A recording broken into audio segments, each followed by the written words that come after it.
দুই দেশের মার্কিন সামরিক স্থাপনায় ইরানের তাণ্ডব, ক্ষেপণাস্ত্র ড্রোন হামলায় গুঁড়িয়ে দিল যুক্তরাষ্ট্রের দুটি রাডার ব্যবস্থা, হামলা অব্যাহত রাখার দাবি আইআরজিসির।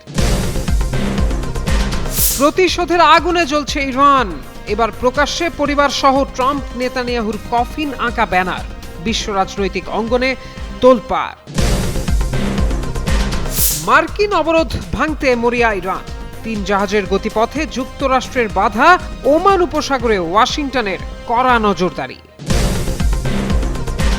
ইরানের বেসামরিক স্থাপনায় যুক্তরাষ্ট্রের হামলা, সেতু থেকে শুরু করে রেল স্টেশন, বাদ যায়নি আবাসিক এলাকাও। হরমুজ নিয়ে কঠোর অবস্থানের ঘোষণা তেহরানের।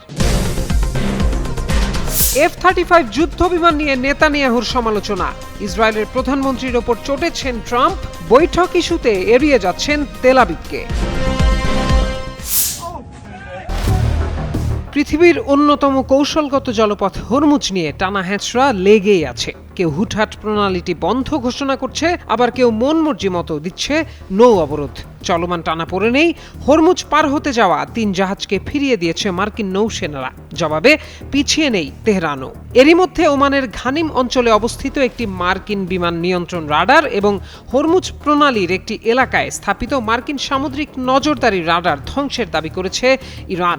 এক বিবৃতিতে দেশটির Islamic revolutionary guard corps IRGC জানায়, চলমান হামলার 13তম দফায় এই অভিযান চালানো হয়েছে। প্রতিশোধমূলক এই সামরিক অভিযান দৃঢ়তার সঙ্গে অব্যাহত থাকবে। বিবৃতিতে দাবি করা হয়, বিশ্বের অন্যতম গুরুত্বপূর্ণ নৌপথ হরমুজ প্রণালী এখনও আইআরজিসি নৌবাহিনীর পূর্ণ নিয়ন্ত্রণে রয়েছে। এছাড়াও সিরিয়ার আল তানাফ সামরিক ঘাঁটিতে অবস্থিত মার্কিন বিশেষ অভিযান বাহিনীর কমান্ড সেন্টারে হামলা চালিয়েছে খামেনির দেশ।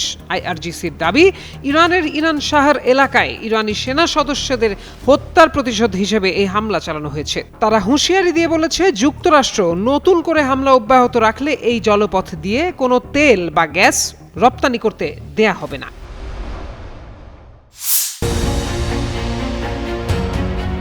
এবার ইসরায়েলের প্রধানমন্ত্রী বেনিয়ামিন নেতানিয়াহুর উপর মারাত্মক ক্ষুব্ধ হলেন মার্কিন প্রেসিডেন্ট ডোনাল্ড ট্রাম্প। তুরস্কের কাছে F-35 যুদ্ধবিমান বিক্রির প্রস্তাবের প্রকাশ্য সমালোচনা করায় নেতানিয়াহুর উপর অসন্তুষ্ট হয়েছেন তিনি।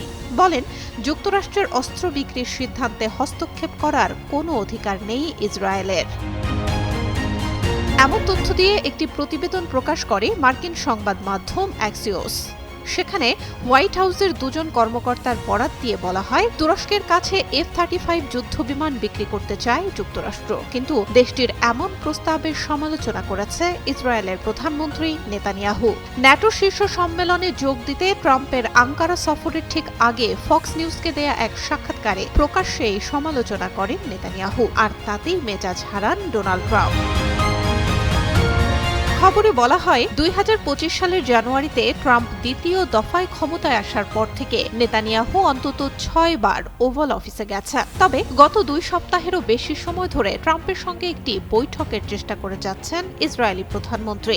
সোমবার ট্রাম্প ও নেতানিয়াহুর মধ্যে বৈঠক হবে বলে ইসরায়েলি গণমাধ্যমে খবর প্রকাশিত হলেও এমন কোনো বৈঠকের সূচি নির্ধারিত হয়নি।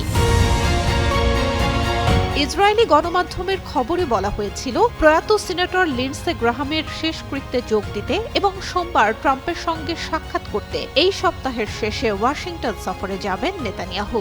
তবে বৃহস্পতিবার নেতানিয়াহুর কার্যালয় এক বিবৃতি দিয়ে জানায়, গ্রাহামের শেষকৃত্য স্থগিত হয়েছে, ফলে বাতিল করা হয়েছে নেতানিয়াহুর সফরও।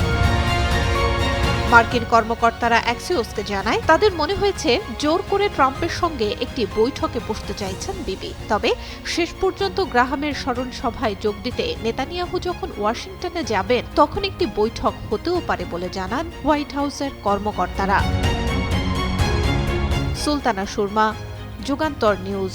ফের মধ্যপ্রাচ্যে বাড়ছে যুদ্ধের দামামা। খামেনির জানাজার মধ্যে প্রতিশ্রুতি ভেঙেই ইরানে হামলা চালায় যুক্তরাষ্ট্র, এর পাল্টা জবাব দেয় তেহরানও। এরপরই অঞ্চল জুড়ে নতুন করে ছড়িয়ে পড়ে উত্তেজনা। এবার যুক্তরাষ্ট্রের সেন্ট্রাল কমান্ড সেন্টকম দাবি করেছে, ইরানের বিরুদ্ধে চলমান মার্কিন নৌ অবরোধ ভাঙার চেষ্টা করায় 3টি বাণিজ্যিক জাহাজের গতিপথ পরিবর্তন করতে বাধ্য করেছে তারা। বৃহস্পতিবার সামাজিক যোগাযোগ মাধ্যম এক্সে দেয়া এক পোস্টে সেন্টকম জানায়, অবরোধ অমান্য করার চেষ্টা করা 3টি জাহাজকে ফিরিয়ে দেয়া হয়েছে। এর মধ্যে নির্দেশ না মানায় একটি জাহাজ অচল করে দেয়া হয় এবং আরেকটি জাহাজে উঠে তল্লাশি চালিয়ে অবরোধ মেনে চলার বিষয়টি নিশ্চিত করা হয়। সেন্টকম আরও জানায়, বৃহস্পতিবার ওমান উপসাগরে 11তম মেরিন এক্সপেডিশনারি ইউনিটের সদস্যরা ওয়েন ইয়াও নামের একটি মোটর ট্যাঙ্কারে উঠেও যাচাই বাছাই অভিযান পরিচালনা করে। এদিকে মার্কিন সামরিক বাহিনীর দাবির বরাতে আনাদোলু এজেন্সির প্রতিবেদনে বলা হয়, হরমুজ প্রণালী ও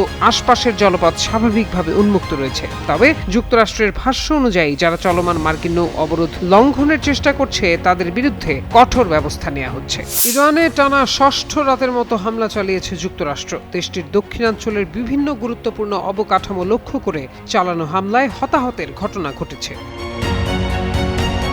বৃহস্পতিবার সন্ধ্যা 6টা থেকে সর্বশেষ দফার হামলা শুরু হয়েছে বলে জানিয়েছে মার্কিন সামরিক বাহিনী সেন্টকম। এদিকে ইরানের তাসনিম সংবাদ সংস্থা জানায়, কেশম দ্বীপ, বন্দর আব্বাস, চাবাহার, ইরান শাহর ও বান্দার ই খামিরে বিস্ফোরণের খবর পাওয়া গেছে।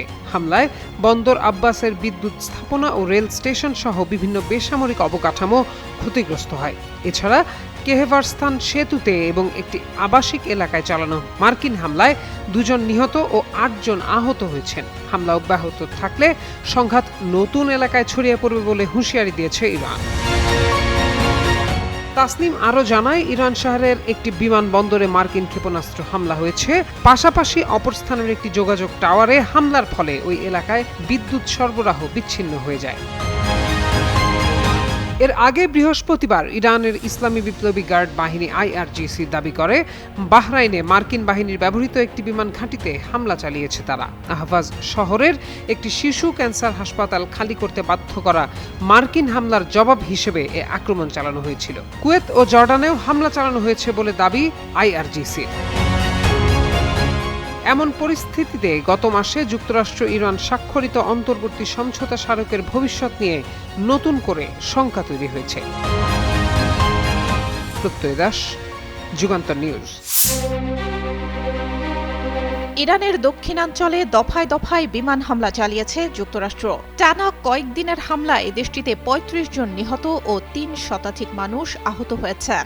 আগ্রাসনের জবাবে মধ্যপ্রাচ্য জুড়ে মার্কিন ঘাঁটিতে পাল্টা হামলা অব্যাহত রেখেছে ইরান। দুপক্ষের পাল্টাপাল্টি হামলার জেরে অঞ্চলটিতে বেশ কয়েকটি এয়ারলাইন্স আন্তর্জাতিক ফ্লাইট বাতিল করেছে।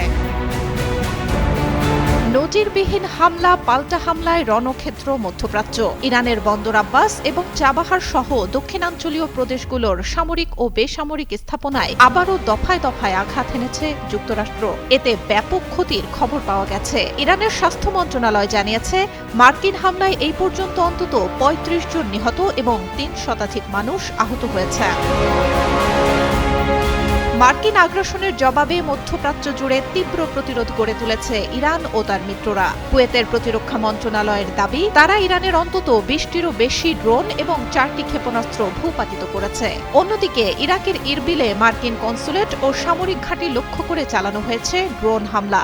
এমন সংঘাতময় পরিস্থিতিতে নিরাপত্তা শঙ্কায় এয়ার কানাডা, এয়ার ফ্রান্স এবং এজিয়ান এয়ারলাইন্সের মতো বিমান সংস্থাগুলো দুবাই, রিয়াদ, বৈরুত ও তেল আবিবের ফ্লাইট বাতিলের ঘোষণা দিয়েছে।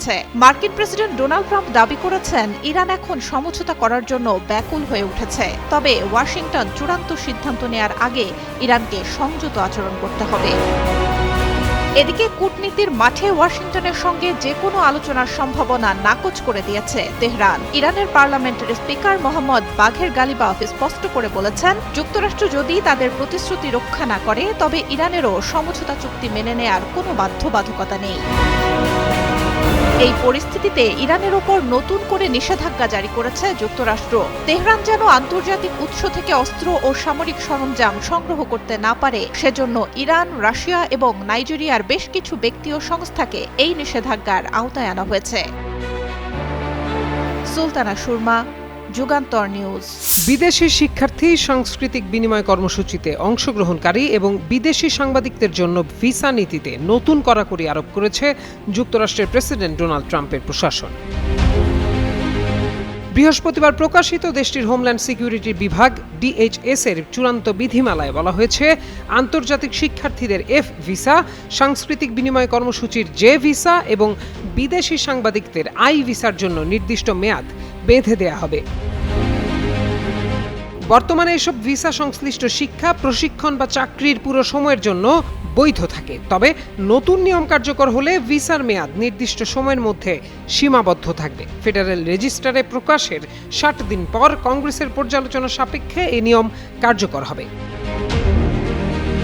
2025 সালের জানুয়ারিতে দায়িত্ব নেয়ার পর থেকেই প্রেসিডেন্ট ট্রাম্প অভিবাসন নীতিতে ব্যাপক কঠোরতা আরোপ করেন। তার প্রশাসন বৈধ অভিবাসনের ক্ষেত্রেও নজরদারি বাড়িয়েছে। নতুন বিধিমালায় আন্তর্জাতিক শিক্ষার্থী ও সাংস্কৃতিক বিনিময় কর্মসূচির ভিসার সর্বোচ্চ মেয়াদ 4 বছর নির্ধারণ করা হয়েছে। বিদেশি সাংবাদিকদের ক্ষেত্রে বর্তমানে বহু বছরের জন্য ভিসা পাওয়া গেলেও নতুন নিয়মে তা সর্বোচ্চ 240 দিন হবে। আর চীনা সাংবাদিকদের জন্য ভিসার মেয়াদ হবে মাত্র 90 দিন। তবে মেয়াদ শেষ হলে প্রয়োজন অনুযায়ী নবায়নের আবেদন করা যাবে। নতুন নিয়ম অনুযায়ী স্নাতকোত্তর পর্যায়ের শিক্ষার্থীরা কর্তৃপক্ষের অনুমতি ছাড়া পড়াশোনার লক্ষ্য পরিবর্তন বা অন্য শিক্ষা প্রতিষ্ঠানে স্থানান্তর হতে পারবেন না। এছাড়া পড়াশোনা বা প্রশিক্ষণ শেষ হওয়ার পর যুক্তরাষ্ট্র ছাড়ার জন্য যে 60 দিন সময় দেয়া হতো তা কমিয়ে 30 দিন করা হয়েছে। ডিএইচএস জানিয়েছে সাম্প্রতিক বছরগুলোতে এই ধরনের ভিসাধারীর সংখ্যা উল্লেখযোগ্যভাবে বেড়েছে। 2024 সালে 18 লাখের বেশি মানুষ শিক্ষার্থী ভিসায় যুক্তরাষ্ট্রে প্রবেশ করেছেন, যা আগের বছরের তুলনায় 11% বেশি। এছাড়া 2024 অর্থ বছরে 5 লাখের বেশি সাংস্কৃতিক বিনিময় কর্মসূচির অংশগ্রহণকারী এবং 37,300 বিদেশি সাংবাদিককে ভিসা দেওয়া হয়েছে। এত বেশি সংখ্যক অভিবাসী ভিসাধারীর ওপর কার্যকর নজরদারি ও তদারকি করা ক্রমেই কঠিন হয়ে উঠছে। তাদের কাছে এমন অনেক উদাহরণ রয়েছে যেখানে শিক্ষার্থী ও এক্সচেঞ্জ ভিসাধারীরা কয়েক দশক ধরে একই ভিসার আওতায় যুক্তরাষ্ট্রে অবস্থান করছেন।